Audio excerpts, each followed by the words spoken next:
Everyone, जय श्री कृष्णा। तो आज मैं अपना डेली रूटीन शेयर करूंगी कि डेली का पूजा पाठ कैसे होता है और किसी खास दिन जैसे प्रदोष हुआ, तेरस हुआ और सोमवार हुआ, पशुपतिनाथ का व्रत हुआ, तो फिर मैं कैसे पूजा करती हूँ। तो सबसे पहले मैं सुबह में उठ के स्नान कर लेती हूँ और सबसे पहले झाड़ू पोछा हो जाता है, इसके बाद स्नान करती हूँ। फिर सबसे पहले सूर्य भगवान को जल देती हूँ। तो यहाँ पे मैंने सबसे पहले भगवान सूर्य को जल दे दिया है। और सुबह का जल जितना जल्दी हो सके उतना जल्दी हमें भगवान सूर्य को देना चाहिए।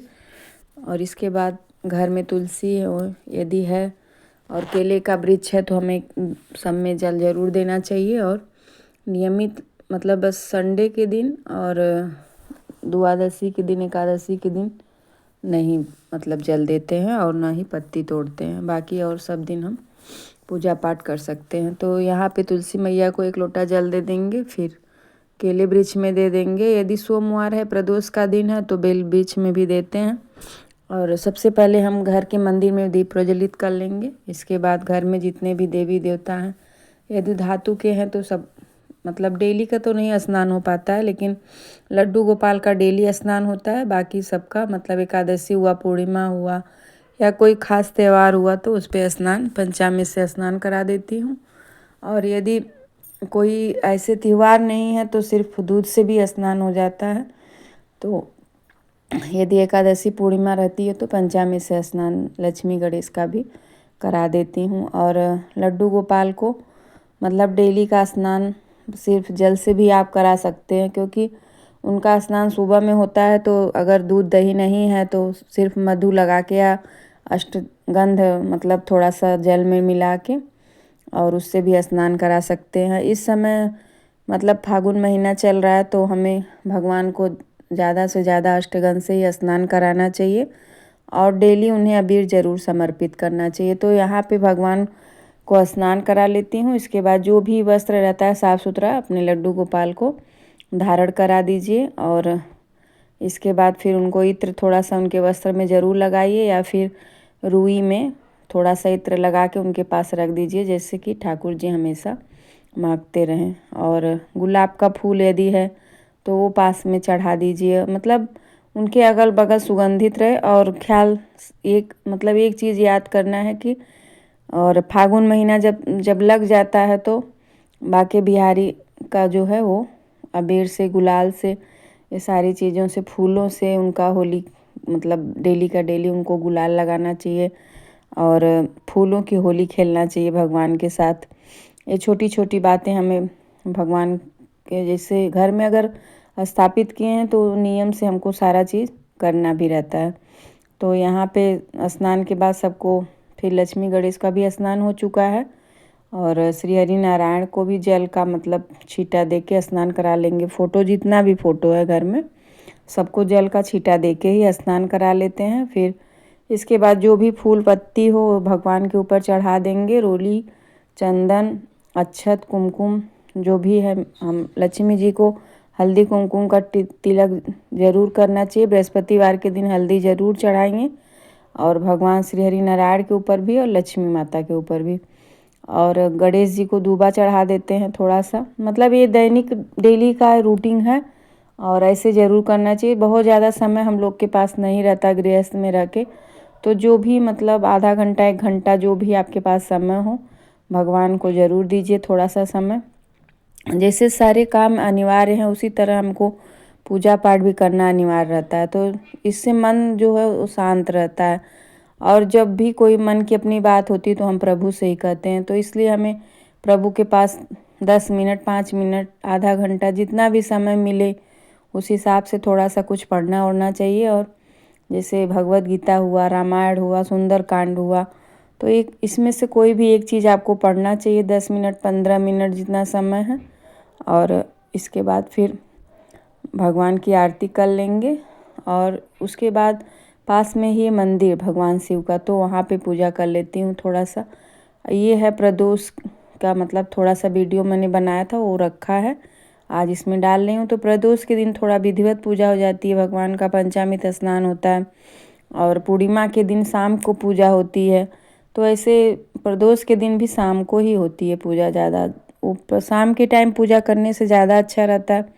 और सुबह के टाइम तो जो मतलब जल्दी जल्दी में जो हो जाता है हो जाता है। और यदि आपको समय मिले तो प्रदोष के दिन हमें शाम को ही ऐसे स्नान कराना है पंचामृत से भगवान को। और अष्टगंध थोड़ा सा घोल के इनको भी स्नान करा सकते हैं, मतलब भगवान बहुत ही प्रसन्न होते हैं। और यदि घर में बहुत ज़्यादा दिक्कत परेशानी है तो भगवान शिव के शिवलिंग पे एक हल्दी का मतलब गोटा जैसे खड़ा मतलब हल्दी की गांठ चढ़ाना चाहिए। इससे जो भी आपके घर में बहुत ज़्यादा परेशानी निगेटिव ऊर्जा से परेशान है या कोई दिक्कत है, कोई बार बार डर रहा, तो चीज़ ख़त्म होता है। यहाँ पे मैंने थोड़ा सा गुड़ घोल के भगवान के ऊपर चढ़ाया है। इससे क्या कहते हैं कि यदि गन्ने का रस न मिले तो इससे भी हम भगवान का अभिषेक कर सकते हैं। और घर में कोई लगातार बीमार है या मतलब बहुत दिन से बीमारी कोई पकड़िए छूट नहीं रही तो सरसों का फूल चढ़ाना चाहिए और कुंदकेश्वर महादेव का नाम लेके, तो इससे मतलब हमारे रोग धीरे धीरे समाप्त होते हैं। भगवान के शिवलिंग पे हर एक चीज़ का आपके पास निवारण रहता है, उसको बस समझिए और कोई शिव पुराण देखिए, कोई कथा सुनिए, तो इससे हमको बहुत सारी जानकारी मिलती है। तो इसलिए हमें थोड़ा थोड़ा ज़रूर कुछ ना कुछ देखना चाहिए, जैसे शिव पुराण हुआ, भागवत हुआ, ये सब सुनना चाहिए। उसमें हम लोग को मिलता है कि भगवान के पास क्या चढ़ाने से हमको क्या दिक्कत परेशानी जो भी है वो ख़त्म होती है। तो भोलेनाथ का यहाँ पे स्नान करा लिए, इसके बाद वस्त्र चढ़ा लेंगे। कलावा है तो कलावा, नहीं तो रुई में थोड़ा सा हल्दी और इत्र लगा के भगवान को वस्त्र धारण कराएंगे। और इसके बाद ये रक्षा मतलब दोनों चीज़ चढ़ाए हैं, और रुई और रक्षा दोनों। तो वस्त्र हो गया भगवान का, उनका अच्छे से शिवलिंग का श्रृंगार करिए। जितना अच्छा से आप शिवलिंग की सफाई करके श्रृंगार करेंगे भोलेनाथ उतने ही प्रसन्न होते हैं। तो इन छोटी छोटी चीज़ों का हमें ध्यान रखना है। गणेश जी पे दूबा चढ़ा देंगे, इससे रोग मुक्ति का निवारण होता है। यदि घर में कोई बहुत दिन से परेशान है तो बीमारी से, तो आप कुसे का जल भी भगवान को चढ़ा सकते हैं, इससे भी हमको बहुत ही आराम मिलता है। और यहाँ पे बेलपत्र चढ़ा देंगे, 1, 5, 11, 21 जितना भी आपके पास बेलपत्र है उसमें थोड़ा सा चंदन लगा के भगवान को समर्पित कर देंगे। तो मैंने बोला ये प्रदोष के दिन का है, तो प्रदोष के दिन हमें भगवान को जनेऊ जरूर अर्पित करना चाहिए भोलेनाथ को। और इसके बाद जितना भी मतलब उनका शिवलिंग का हम श्रृंगार कर पाएँ, तो यहाँ पे पहली त्रिपुंड लगा देंगे, क्योंकि त्रिपुंड से भगवान बहुत ही प्रसन्न होते हैं भोलेनाथ। तो हमें त्रिपुंड लगाना ज़रूर चाहिए। यदि आपके पास उतना भी समय नहीं है कि हम जाके भगवान का आधा घंटा 1 घंटा पूजा पाठ करें, अच्छे से सजाएं, तो सिर्फ आप जल के लोटे में अपने घर का जल ले जाएं और उसमें काला तिल, चावल, गुड़ डाल के भगवान को चढ़ा दे। इससे भी भोलेनाथ तो सिर्फ जल से भी प्रसन्न होते हैं। बस उनके पास डेली नियम बना लेना है कि 1 लोटा जल लेके हमको पहुंचना है भगवान के मंदिर में। तो ऐसे धीरे धीरे जब आप डेली जाने लगेंगे तो आपकी समस्या धीरे धीरे ख़त्म होने लगेंगी।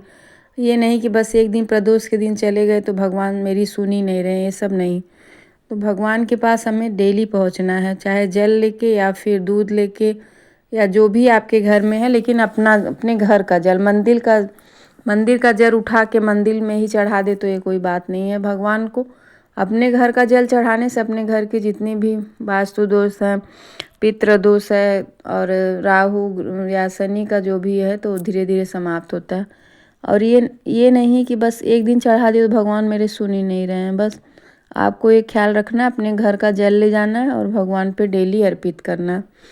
और इसके बाद जो भी फूल पत्ती है भगवान भोलेनाथ का श्रृंगार कर देंगे। और क्योंकि बहुत दिनों से ही मतलब हम लोग ऐसे जल दे रहे हैं, तो ऐसे हम लोग का देने के बाद तो समझ में आ ही जाता है कि जो भी मतलब हमारा कष्ट हो भगवान ही बस हर सकते हैं और कोई भी नहीं हर सकता है। तो काला तिल आप लोग ज़रूर अर्पित करिए। अगर माघ का महीना है तो उसमें तो ज़रूर करना है। शिवरात्रि आ रही है तो भगवान के ऊपर जो भी आपके घर में है ला के चढ़ाना चाहिए। अबीर, गुलाल और पत्ती, फूल, धतूरा, यही सारा चीज़ तो भगवान को पसंद है। तो वही सारी चीज़ हम लोग ले आते हैं और जो मिल जाए, जैसे धतूरे का फूल हुआ, धतूरे की पत्ती हुई, मंदार का फूल हुआ, मंदार पत्ती हुई, गेंदे का फूल, सरसों का फूल और थोड़ा सा काला तिल। भगवान शिव की पूजा में तो कोई बहुत ज़्यादा महंगी चीज़ नहीं लगती है। यदि आप गांव से रिलेटिव हैं तो गांव में तो ये सारी चीज़ें मिल जाती हैं, और फूल पत्ती तो आराम से मिल जाता है। तो इसलिए हमें भगवान शिव की सेवा में लगे रहना चाहिए, उनके अलावा और कोई सुनने वाला नहीं है। तो इसलिए हमें भगवान की नियम से पूजा पाठ करनी चाहिए। यदि जब भी सुबह में समय नहीं मिलता तो शाम को भी आप पूजा पाठ कर सकते हैं, तो इसमें कोई भी संशय नहीं है। जब भी आपको समय मिले भगवान के मंदिर में सफाई करिए, उनका श्रृंगार करिए। इससे ही आपको धीरे धीरे आपके मन को शांति मिलेगी और सारी उलझनों से मुक्ति मिलेगी। तो इसलिए हमको बहुत ज़्यादा डिप्रेशन या सोचना नहीं है। बस भगवान के पास जाके यदि आप 10 मिनट 15 मिनट बैठ रहे हैं तो उससे ही आपका सारा कष्ट भगवान समझ लेंगे और उसको धीरे धीरे कटित कर लेंगे। तो यहाँ पे मैंने जो भी मेरे पास था फूल पत्ती, मैंने भगवान का अच्छे से श्रृंगार कर दिया है। और भस्म भगवान को ज़रूर लगाएं। तो यहाँ पे सफ़ेद वाला भस्म है, वही भगवान के ऊपर छिड़क दी हूँ। और जो भी आपके घर में प्रसादी हो, जैसे मिश्री हुआ और मूंगफली हुआ, छुहाड़ा हुआ, ये सारी चीज़ें भगवान को भोग ज़रूर लगाना चाहिए। और भगवान के शिवलिंग की पूजा के बाद नंदी महाराज की पूजा कर लीजिए। और यदि घर कुछ ज़्यादा दिक्कत परेशानी है, जो भी आपको मांगना है, तो नंदी के कानों में कहने से आपकी मनोकामनाएं पूर्ण होती हैं। तो इसलिए थोड़ा सा भी करें, लेकिन भगवान को 5 मिनट समय दें और मंदिर ज़रूर जाएं भगवान शिव के, 1 लोटा जल चढ़ाएं। यदि कोई भी कष्ट ऐसा है जो कटित नहीं हो रहा है तो शमी का पत्र भगवान शिव को सोमवार शनिवार चढ़ाइए। उससे आपका देखिएगा कि समय कितना जल्दी कट रहा है। जितना भी मतलब गलत समय आने वाला है तो थोड़ा सा अंदर से बेचैनी होती है, तो ये सारी चीज़ें ख़त्म हो जाती हैं और मन शांत होता है। और भगवान के ऊपर शमी पत्र का भी बहुत बड़ी महिमा है, तो हमें शमी पत्र, बेलपत्र, ये सारी चीज़ें ज़रूर चढ़ाना चाहिए। शमी का फूल हुआ तो इससे भी भोलेनाथ बहुत जल्दी प्रसन्न होते हैं और आपके कष्ट का निवारण भी करते हैं। यदि इसमें मधु लगा के चढ़ाया जाए तो और भी अच्छा है, और नहीं है मधु तो सिर्फ आप मतलब शमी का पत्र भी चढ़ा सकते हैं। इसके बाद भगवान की आरती कर लीजिए। तो यहाँ शाम का टाइम है और भगवान की शाम को भी आरती वहाँ होती है हम लोग के यहाँ। तो शाम की आरती कर लेंगे भगवान की, गणेश जी की, माता लक्ष्मी की, कार्तिकेय महाराज की, नंदी महाराज की, और जितने भी देवी देवता हैं सबकी आरती कर लेंगे। और इसके बाद पहले बत्ती से कर लेंगे, फिर कपूर से भी कर सकते हैं। तो प्रदोष के टाइम में यदि आप भगवान शिव की पूजा कर रहे हैं तो उससे अच्छा कोई मुहूर्त ही नहीं है, क्योंकि भोलेनाथ भ्रमण के लिए प्रदोष के काल में ही निकलते हैं। तो यदि हम प्रदोष के काल में भगवान की सेवा पूजा कर रहे हैं तो उससे अच्छा कोई भी मुहूर्त नहीं है। तो अपने मन की बात भगवान शिव से कहें और उनकी विधिवत पूजा पाठ करें, उनकी आरती करें, और घर में एक छोटा सा हवन डेली का डेली ज़रूर करें। इससे आपके सारे कष्ट, यदि आप औरत हो तो हवन सामग्री से हवन करें, यदि आदमी है तो घी से आहुति दे सकते हैं। तो सबसे पहले गणेश लक्ष्मी की आहुति देंगे, और मतलब ओम गणेशाय नमः, ओम लक्ष्मी माता का कोई भी मंत्र बोल के, और इसके बाद फिर नवग्रह को मतलब गायत्री मंत्र का जाप करके नवग्रह की 9 बार देंगे आहुति। इसके बाद लक्ष्मी जी का जो भी मंत्र आपको आता है या फिर मोबाइल से सीख लीजिए और उसको 11-21 बार आहुति दे दीजिए। राधे राधे।